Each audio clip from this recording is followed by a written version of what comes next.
Hey everyone, it's Davy Mooney coming to you from the University of North Texas, where I run the jazz guitar program. A Benedetto artist, Sunnyside Records artist, new Sunnyside CD getting recorded in a few weeks, in the last week of July, going down to Sao Paulo, Campinas, record with the cats down there. Personalizing Jazz Vocabulary is my Mel Bay book. There's a new Mel Bay book out. I'll be doing some videos soon about that to promote it. It's called Into the Labyrinth, an anatomy of position playing for jazz guitar, and I go through the process that I went through to I hesitate to say master the fretboard, but to become fluent on the fretboard of the guitar. But today I want to talk about a beautiful Billy Strayhorn ballad called "A Flower Is a Lovesome Thing." And I've done a few videos on Strayhorn tunes. I mean, he's one of my favorite jazz composers just in general, I think, especially of songwriters. And I got a picture of him on my bulletin board outside, and I always do in my improv class here at least one Strayhorn tune, usually one of the ballads. In D flat, they tend to he loved the key of D flat. And this tune I first heard, I guess, I used to hear the band Astral Project in New Orleans would sometimes play this tune. They'd play mostly originals, and then they might play a Strayhorn tune or a Monk tune in there. And I guess I would hear Steve Masakowski do it on gigs. And I heard him, he has a record from the mid-'80s called Friends. It's great with Ellis Marsalis and Bill Huntington, Herlin Riley, Mike Polera's on some of it, Rick Margitza. And they do a version of this with, I believe that's Ellis on piano. And I kind of learned it from that album. Although I was, looking back through whatever the discography of this tune. I guess Johnny Hodges recorded it in the 40s. I didn't realize it was that old. Johnny Hodges Orchestra, and there's an Ellington. I believe there's an Ellington recording I'm not that familiar with. I also had the CD. I remember I was in Edinburgh, Scotland in 2000, and I went into a record store. Remember record stores? Maybe some of you do. And got the CD, The Peaceful Side of Billy Strayhorn, which is a great record, one of the few under his own name.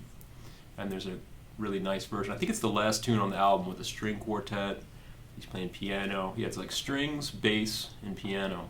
That's a great version. And of course, Ella Fitzgerald.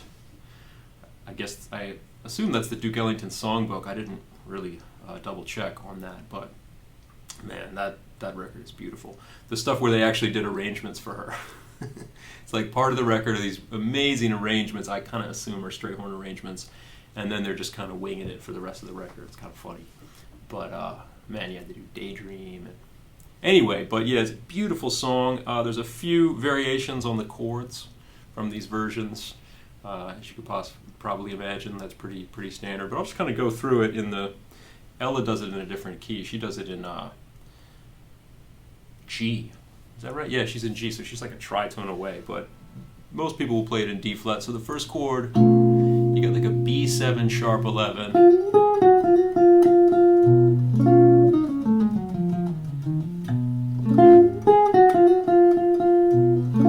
You have 4 bars of that chord. And it's interesting, the melody would suggest that it's some kind of, the good old-fashioned Lydian dominant, melodic minor mode.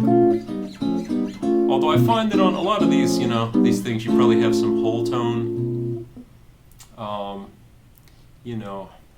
It's always funny, being here at jazz school and having come up definitely with chord scale theory and melodic minor modes.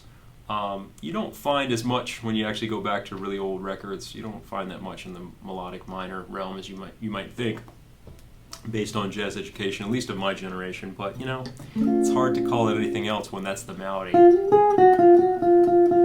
because if it were whole tone, you wouldn't have you'd have a G natural, not a G flat. But it's kind of got a whole tone vibe too, and Strayhorn likes that sound. So you do that for 4 bars. Then you have this cool progression where you go like a B flat 7 with a flat 13 in the melody, to an E flat 13, and then A flat 7 with a flat 13, to D flat 13.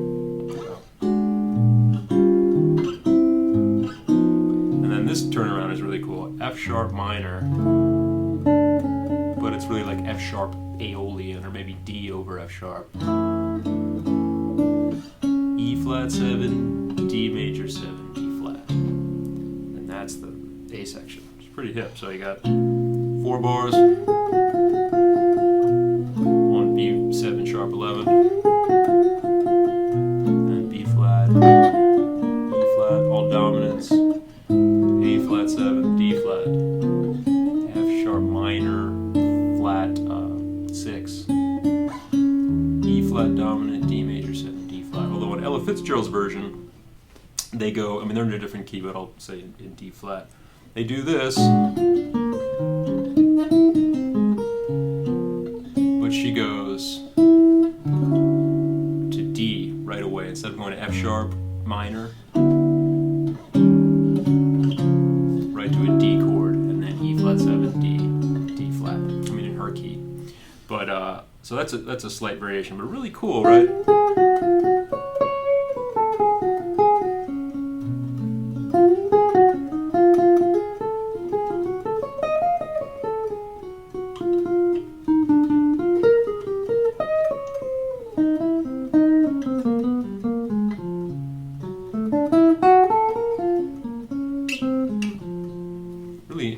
Interesting progression, right? Not exactly, you got some dominant cycles, and I guess it's sort of a 2-5-1. You think like E flat 7 is 2 and D major 7 is sort of the tritone sub of 5, but that's an interesting turnaround. F sharp minor, E flat, D flat, or D major, E flat, D flat. So the bridge is the place where there's some variations on the tune. The different versions. It's actually I forgot there's a Joe Henderson version on the great record, Lush Life. I believe that must be Wynton Marsalis on trumpet on there. But so you get to the bridge, and you've got a 2-5, D flat, and then up a half step, a 2-5, D major. So I first learned this. Everybody pretty much does that. Then the second half of the bridge, in a lot of tunes, it's that second half of the bridge where everything gets kind of disputed, shall we say. I learned it from what Masakowski and Ellis and everybody does. They go on the second half of the bridge, they go D major to D flat major, back to D major to B minor 7. Then they go B flat 7. To E flat 7, E flat minor 9 to A flat 7. And I believe some of the apps kind of say that in lead sheets. But if you go to Strayhorn, Ella Fitzgerald, and Joe Henderson, it's a little different there. They do, this is the second half of the bridge, they go to D, but they put it over an A pedal. And then a D flat over A flat, but it's kind of like, has a flat 9 in it too, so it's almost like A flat diminished, kind of D over A to something like that, some sound where it's almost, I don't know if I got to whatever the chord scale would be there, but or almost like one of those sounds where it's kind of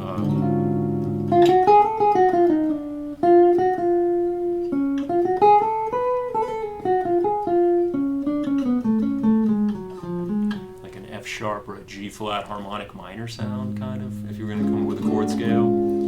So instead of just D major to D flat, kind of D major over A, and then D flat something over A flat, and then back to the Joe Henderson then goes to G major there. He's the only one that does that, so he gives you like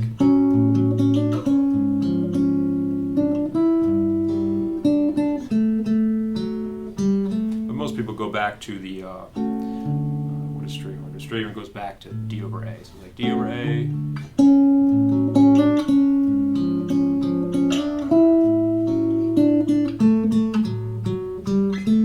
then this part's kind of cool.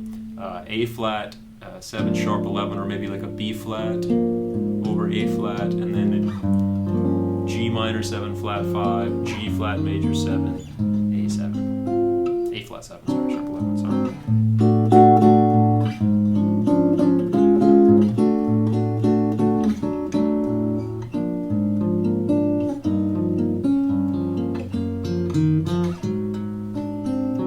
And that's pretty much what those other versions do. Henderson, Strayhorn, Ella Fitzgerald. And it's actually, harmonically, it's pretty similar to the Masakowski version, just if you think of those chords as different inversions, like for instance, A flat 7, sharp 11, B flat over A flat, that's kind of like B flat 7, right? Just with the 7th in the bass. E flat 7, G minor 7 flat 5, E flat 7 from the 3rd is G minor 7 flat 5, right? And G flat major 7 versus E flat minor 9. It's just E flat minor 9 with the 3rd in the bass, and then they all play A flat 7 as the last chord. So, you know, if you were improvising over the Masakowski changes and someone was playing those other bass notes, it would probably work pretty well. The only difference really is that Joe Henderson goes to G major after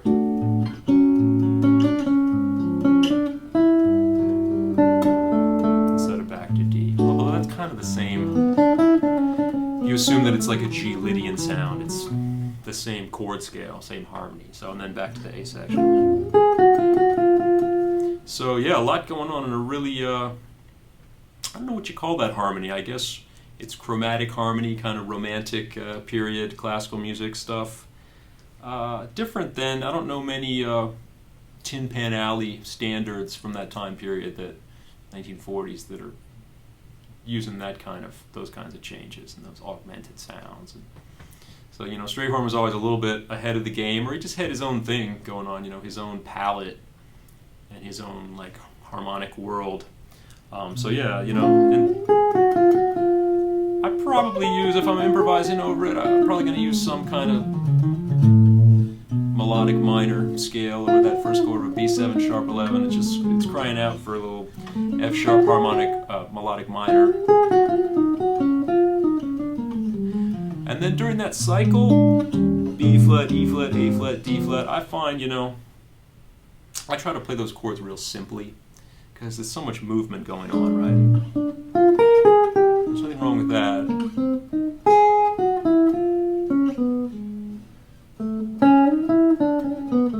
And from that A flat 7, it really is like a D major 7, you know, just because even though it's a sharp minor, but it's harmonically I'm playing D major there. Flat 7, D major, D flat. I'm not really thinking scales.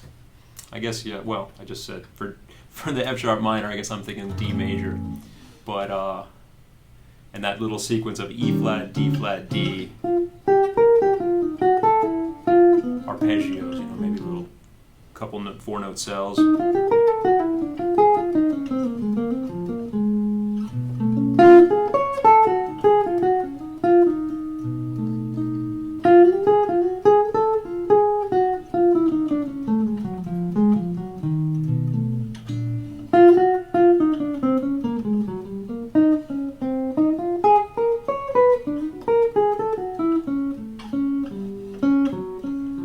Misspoke a second ago, I guess. It's actually D flat 7 that goes to F sharp minor, so it's kind of, I guess it could be kind of a 5-1 sound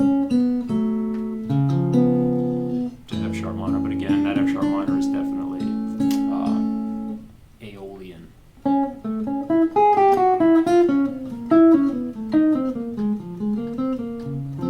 Bridge, you know, 2-5 and D, 2-5 and 2-5 and D flat, 2-5 and D, that's pretty straightforward. And then in this part, you know, the sort of disputed harmonic part, you can just play. You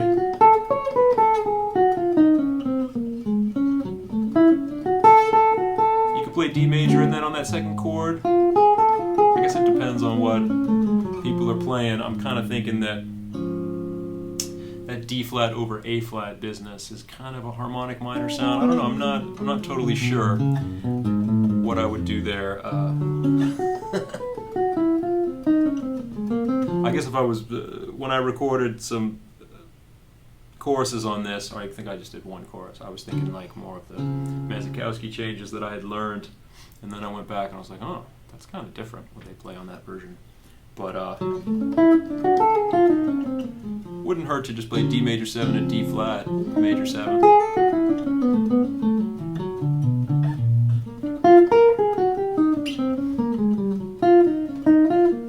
And then play B flat, D flat, B flat, E flat, I'm sorry, B flat 7, E flat 7, E flat minor, A flat. And again, I'll play those chords real simply. So.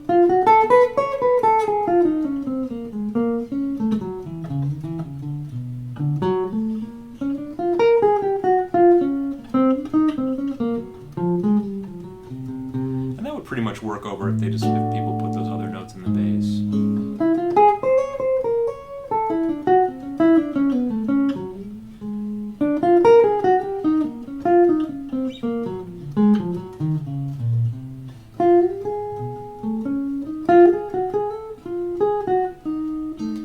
Really beautiful song, really it's a chromatic, interesting harmony with the Strayhorn, that thing that he's got, you know. It's bluesy, it's mysterious, it's kind of like otherworldly. You're like, what's going on? You think you're in this sharp 11 world, and then he hits you back with some bluesiness, beautiful melodies. He had it all, and then there's always those sort of mysterious parts, like that second half of the bridge. But anyway, I'm going to play a few choruses on it. Just check out how I treated those different areas, and hope you enjoy it. All right.